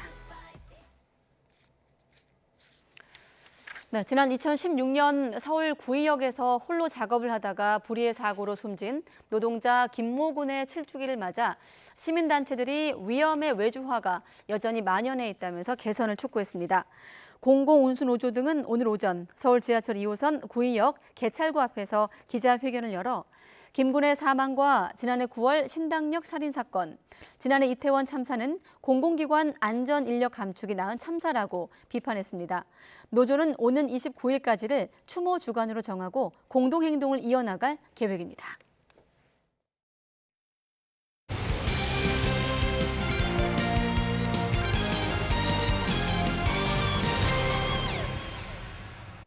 초대형 FA 선수들이 쏟아져 나왔던 프로농구 자유계약 선수 1차 협상이 마무리됐습니다. 오세근과 최준용 등 초대형 스타들이 대거 팀을 옮기며 다음 시즌 전체 판도는 요동칠 전망입니다. 허재원 기자가 보도합니다. FA 시장에 남아있던 최대어 최준용이 KCC의 품에 안기면서 자유계약 선수 1차 협상이 모두 마무리됐습니다. 2021-2022 시즌 정규리그 MVP 최준용은 KCC 유니폼을 입고 반드시 우승컵을 안겠다는 포부를 밝혔습니다. 모든 팀이 저는 우승 후보라고 생각하기 때문에 그리고 제가 있는 팀이 최고의 우승 후보라고 저는 생각하기 때문에 모든 팀들에게 경고하겠습니다. 조심하십시오. 최준용과 오세근 등 당장 전체 판도를 뒤흔들 수 있는 대형 스타들이 대거 팀을 옮기면서 프로농구 다음 시즌은 더욱 흥미를 더하게 됐습니다. 특히 중앙대 시절 52연승 신화를 일궈냈던 김선영과 오세근이 뭉친 SK와 허웅, 이승현의 최준용까지 가세한 KCC가 절대 2강을 이루며 우승 경쟁을 펼칠 전망입니다. 다만 에이스급 선수들이 집결한 만큼 유기적인 조직력을 가다듬는 건 과제로 꼽힙니다. 당연히 우승을 목표로 위해서 열심히 뛸 테고 한 시즌도 부상 없이 새로운 선수들과 선발 잘 맞춰서 우승에 기여할 수 있도록 하겠습니다. 올해 FA 시장은 어느 때보다 대형 스타들의 이적이 활발하게 이루어졌습니다. 문성근과 양홍석, 정효근 등 국가대표 포워드들이 모두 새로운 환경에서의 도전을 택했습니다. 아직 계약을 체결하지 못한 선수들을 대상으로 각 구단은 사흘간 영입 의향서를 제출할 수 있습니다. 여기서도 영입 제의를 받지 못한 선수들은 26일부터 닷새간 원소속 구단과 다시 협상에 나섭니다. YTN 허정원입니다. 우리나라 배드민턴 대표팀이 6년 만에 세계 혼합 단체 선수권 우승 일보 직전에서 아쉽게 좌절했습니다. 대표팀은 중국 수저우에서 열렸던 결승전에서 일본 혼합 복식이 역전패를 당하고 3번 에이스 안세영도 라이벌 천이페이에 완패하면서 3대0으로 져 준우승을 차지했습니다. 조별리그부터 파죽지세 5연승으로 통산 5번째 정상에 도전했지만 중국의 높은 벽을 넘지 못했습니다. 연일 불청객 황사가 이어지며 공기가 무척 답답합니다. 전국 대부분 지역에 미세먼지 특보가 발령 중인데요. 특히 남부와 충청 지역을 중심으로는 미세먼지 농도가 200마이크로그램을 웃돌며 평소보다 6배에서 7배가량 높은 수치를 나타내고 있습니다. 내일도 황사가 잔류하며 대부분 지역의 미세먼지 농도가 높게 치솟겠습니다. 특히 내일 오전까지 인천과 경기 남부, 충청, 호남, 그리고 제주 지역은 미세먼지 농도 매우 나쁨 수준이 예상됩니다. 황사는 오후에 중북부 지방부터 점차 해소될 전망입니다. 그 전까지 미세먼지 정보를 꼼꼼하게 확인해 주시기 바랍니다. 내일 황사만 아니라면 하늘 자체는 맑겠고요. 낮 동안 전국의 자외선 지수와 오존 농도가 높게 치솟겠습니다. 또한 대기 불안정이 심해지는 강원과 충북, 영남 지역은 오후에 5에서 20mm의 소나기가 내리는 곳이 있겠습니다. 내일 아침 기온은 서울 15도, 대전과 대구는 12도로 오늘보다 1에서 5도가량 낮겠습니다.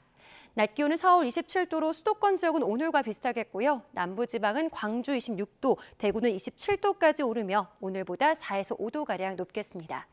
한 주간 하늘에는 구름이 많이 끼어 있겠고 주 중반까지 예년보다 다소 더운 날씨가 이어질 전망입니다. 날씨였습니다. 가장 빠른 종합뉴스 뉴스큐 마치겠습니다. 시청해주신 여러분 고맙습니다.